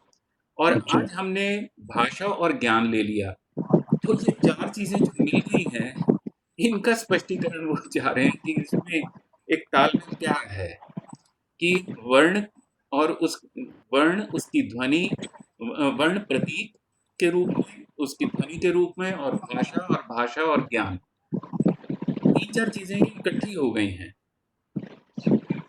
नहीं, वो ये है कि ये जो के माध्यम से भी जब हम अग्रसर होते हैं ना, तो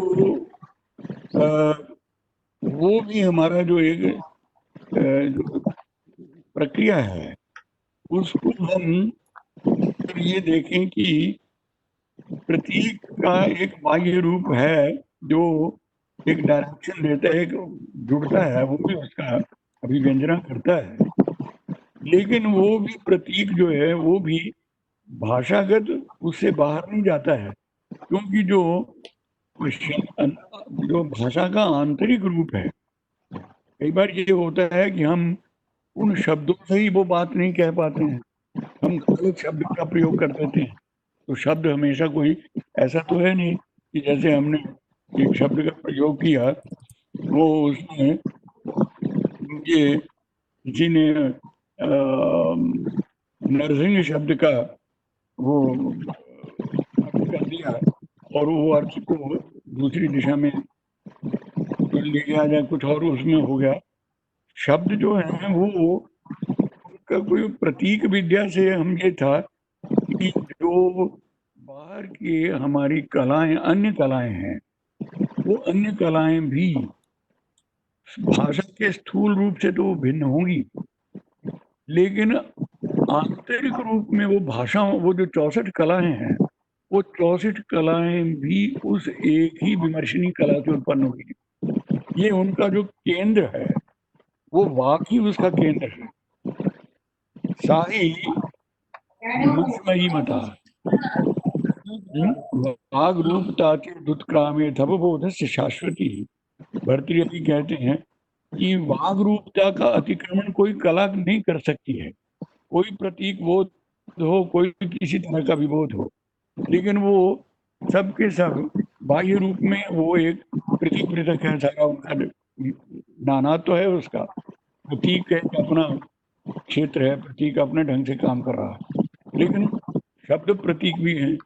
अच्छा, आकृति निर्माण में दरअसल में ये है कि शब्दों की जो लिपियां हैं आकृति बनी हैं, इनमें मुझे ध्यान आता है कि एक कोई जर्मनी का विद्वान था, ये 1950 इसके अंदर कोई 253 के आसपास कहीं ये उसने अपना प्रयोग कुछ लिख करके ये गीता प्रेस गोरखपुर को उसने भेजा कि उसने कोई कुछ ऐसी मेटल से बना करके वर्णों की आकृतियां, देवनागरी वर्णों की आकृतियां बना करके उसने उनमें कुछ यंत्र की तरह प्रयोग किया।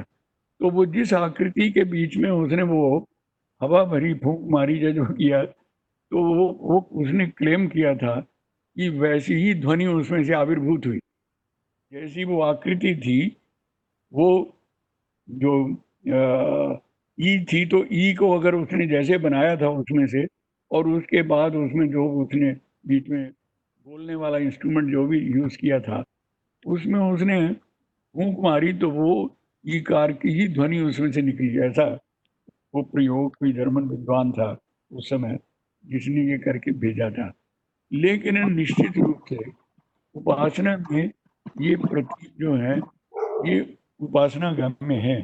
जैसे ये त्रिशूल है, बिंदु है, बिंदु आपका अम के ऊपर जा करके, आकार जो है, आकार किया जो आप देखिए कितने ये 5 6 7 आकृतियां हैं जिनका ये मॉडिफिकेशन वगैरह हम करते हैं, और वो सब की सब जो हैं वो आकृतियां उसकी ही मैनिफेस्टेशन है, उसकी कलाएं हैं। ये एक आप देखिए आकार उकार प्रकार का है। एक आकार हम लिखते थे प की ध्वनि से, प की तरह से भी अ का हम लिखने का बहुत प्रचलन रहा देश के विभिन्न क्षेत्रों में। तो आकृतियां जो थी, ये वर्णों की जो आकार प्रदान किया है, उसमें देव चिन्हों का प्रयोग होने के कारण ही उसका नाम देवनागरी रखा गया।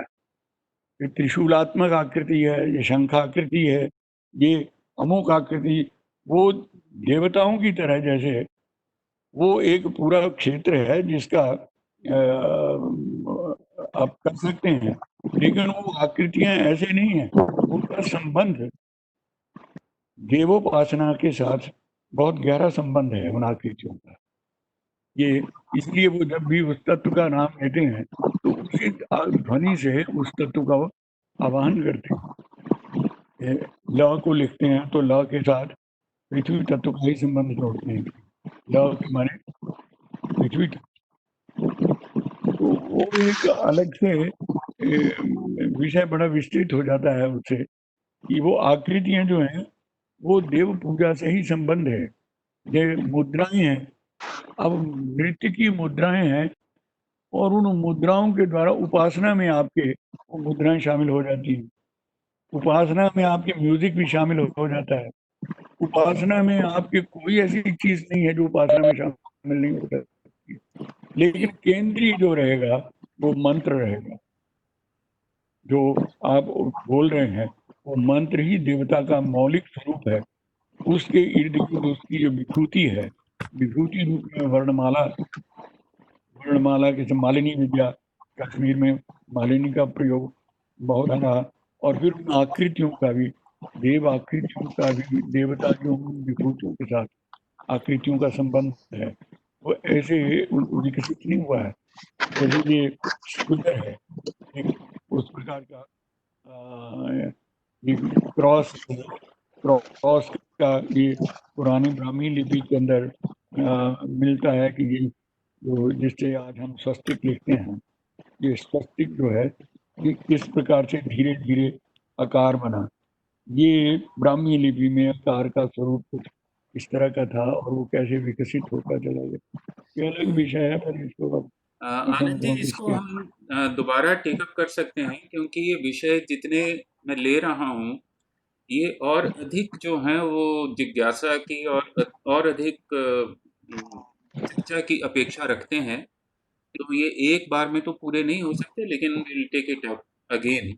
और जब हम शुरू करेंगे, क्योंकि आज ये अंतिम चर्चा परिचर्चा है, क्योंकि इसके आज के बाद जो है वो सिस्को ये जो प्लेटफॉर्म है वेबएक्स, इसको मैं प्रयोग इस तरह से नहीं कर पाऊंगा, क्योंकि उसकी लिमिट 50 मिनट हो गई है। मुझे कोई दूसरा प्लेटफॉर्म ढूंढना है। नहीं, और एक दो विभिन्न कलाएं और प्रतीक, उसके अभिव्यक्ति के माध्यम तो अनेक हैं जी।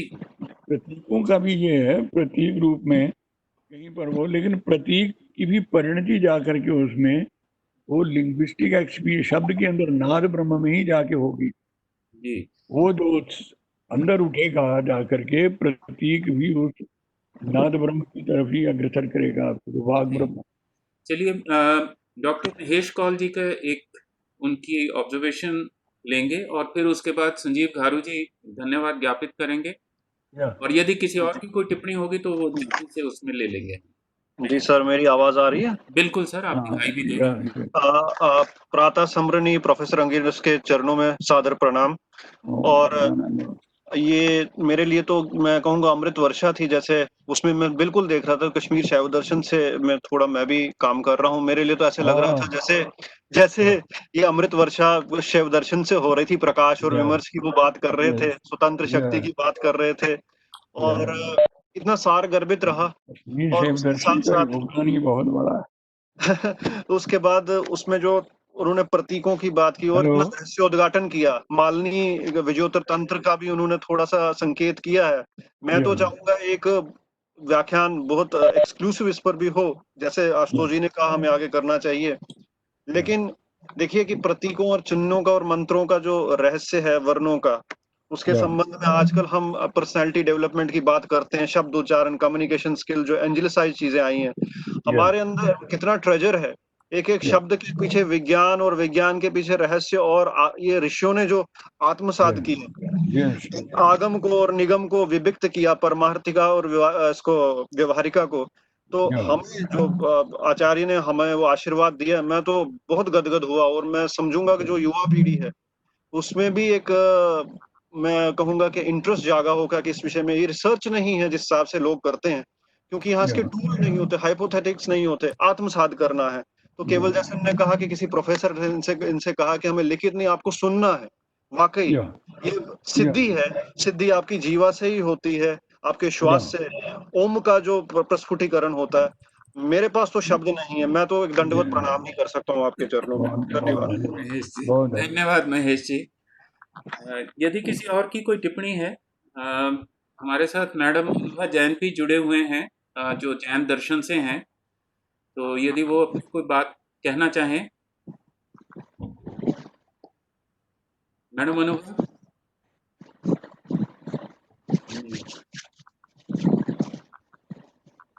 चलिए एक दो सूचनाएं देकर के आज के इस परिचर्चा जी। मैं गुरुदेव जी को नमस्ते करते हुए एक बात कहना चाह रहा था सर। ताशी कहिए।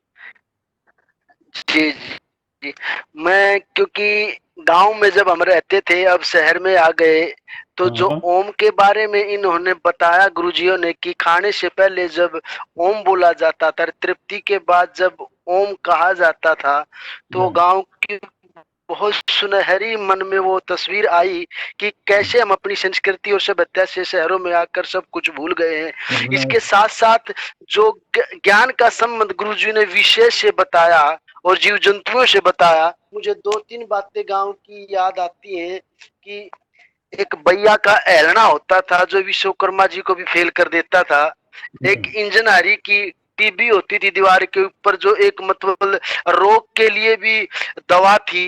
चूहे का बिल है जो अपनी ज्ञान से अपने आप को खोजता है। तो ये सब बातें की और आपने इशारा करके गुरुदेव हमारे ज्ञान को जो जिंदा किया, उसके लिए मैं आपको दंडवत प्रणाम करता हूँ। नमस्ते सर। थैंक यू, धन्यवाद, बहुत बहुत प्रकाश जी, धन्यवाद। मैडम अनुभा, चलिए नहीं सुन पा रहे हैं शायद वो मेरी आवाज। यदि किसी और का कोई प्रश्न है, क्योंकि फिर इसके बाद will just close it down. तो 2-1 सूचनाएं हैं कि जैसा कि मैंने पहले ही कहा था कि ये अंतिम परिचर्चा है जून महीने की। जुलाई अब आरंभ होगा कल से, लेकिन प्लेटफॉर्म की अनुपलब्धता है, तो मैं नहीं जानता कि मैं कब दोबारा शुरू कर पाऊंगा, क्योंकि मुझे फ्री प्लेटफॉर्म चाहिए। कॉलेज पे बहुत ज़्यादा निर्भर नहीं मैं करना चाहता। तो ऐसा कोई भी प्लेटफॉर्म जिसमें ये सुविधा उपलब्ध हो रिकॉर्डिंग आदि की, तो वो मैं देख करके ढूंढ करके फिर आप लोगों से दोबारा संपर्क करूंगा। जूम को मैं कर सकता था क्योंकि उसके मुझे टेक्निकलिटीज पता है, लेकिन वो चाइनीज होने के नाते उसको मैं उपयोग में नहीं लाना चाहता। तो एक तो ये बात, जैसे ही कोई नया प्लेटफॉर्म मिलता है मैं आप लोगों के साथ शेयर करूंगा और विल रिज्यूम अवर डायलॉग। इसके अलावा दूसरा जो मेरे मन में बहुत सारे अभी विषय शेष हैं, हर बार सुनता हूँ और हर बार नए नए विषय सामने उभरते आते हैं, जैसे लगता है कि जैसे हवा में ही सारे विषय तैर रहे होते हैं। एक मेरे मन में बहुत गहरी इच्छा है कि लोक और शास्त्र के संबंधों पे हम चर्चा जरूर करें कि लोक और शास्त्र के संबंध क्या हैं और किस तरह से वो दोनों एक दूसरे को प्रभावित करते हैं। और इसी तरह के अन्य कई विषय हैं, संविधान और धर्मशास्त्रों के संबंध को लेकर के भी मैं करना चाहता हूँ। हिस्ट्री को लेकर के अभी शेष रहता है। और एक हमारे साथ सज्जन जुड़े थे जो ज्योग्राफी से थे, वो भी मेरी एक बड़ी पुरानी इच्छा है कि जो संस्कृत शास्त्रों में भौगोलिकता के जो विषय उपलब्ध हैं और जो मॉडर्न ज्योग्राफी में पढ़ाए जा रहे जो अर्थ के बारे में है, उनके भी एक हम तुलनात्मक रूप से विषयों को देखें और फिर धीरे धीरे जो है हम अग्रसर होंगे पंचतंत्र और हितोपदेश क्रिटिकल थिंकिंग के मॉडल्स के ऊपर और क्वालिफाइड सिटीजन के कॉन्सेप्ट के ऊपर। ये सारे विषय हैं जिनके ऊपर हम धीरे धीरे अग्रसर होंगे और इंक्लूडिंग एम्बिग्विटी की प्रॉब्लम को किस तरह से संस्कृत शास्त्र जो है वो हैंडल करते हैं। इस तरह के बहुत सारे विषय हैं जिनको हम लेंगे, लेकिन निर्भर करता है कि मुझे किस वक्त वो प्लेटफॉर्म उपलब्ध होता है। लेकिन इस दौरान जो है वो मेरा आप लोगों से निवेदन रहेगा कि आप लोग व्हाट्सएप पे जुड़े रहें और जो भी संभव होगा मैं आप लोगों को अपडेट करता रहूँगा। तो इन्हीं सब शब्दों के साथ थैंक यू सर। आप सब प्रतिभागियों का बहुत बहुत धन्यवाद, आभार कि इतने समय से आप लोग इन सब विषयों के साथ जुड़ते रहे हैं और इस वेबिनार को आप लोगों ने सफल बनाया है। और साथ ही आज के मुख्य वक्ता प्रोफेसर डॉक्टर रमाकांत तांगरे जी का मैं सादर धन्यवाद ज्ञापित करता हूँ कि उन्होंने जितने विषय की स्पष्टता भी दी है उतने ही नए आयाम भी हमारे लिए खोल दिए हैं। और मैं चाहूँगा कि अगला सेमिनार जो वेबिनार है वो इस विषय को और अधिक अग्रसर हम करें कि जहाँ पर हम वर्णों के स्वरूप और उनकी ध्वनियों के संबंध को भी स्पष्ट करें एक तरफ, और साथ ही भाषा और जो ज्ञान के संबंध को हमने स्वीकार कर लिया है उस पर भी कुछ प्रश्न और जिज्ञासाएं लेकर के अग्रसर हों। और संभव होगा तो फिर उसको जो है विशेष रूप से भक्ति के साहित्य के संदर्भ में तो अवश्य ही उसको देखने और समझने की कोशिश करेंगे। तो इन्हीं सब शब्दों के साथ मैं आप सभी के प्रति हृदय से आभार व्यक्त करता हूँ कि आप लोगों ने इस आयोजन को सफल बनाया है और भविष्य में भी आप संस्कृत विभाग के साथ जुड़े रहेंगे, कोई ना कोई नया उद्यम हम करते ही रहेंगे। तो इन्हीं सब शब्दों के साथ धन्यवाद और आप लोग मीटिंग छोड़ सकते हैं। और यदि किसी को कोई अगर मैडम जुड़ना चाहते हैं तो आप मेरा नंबर नोट कर लीजिए, उसके बाद आप जुड़ सकते हैं और उसके बाद मैं मीटिंग क्लोज कर रहा हूँ।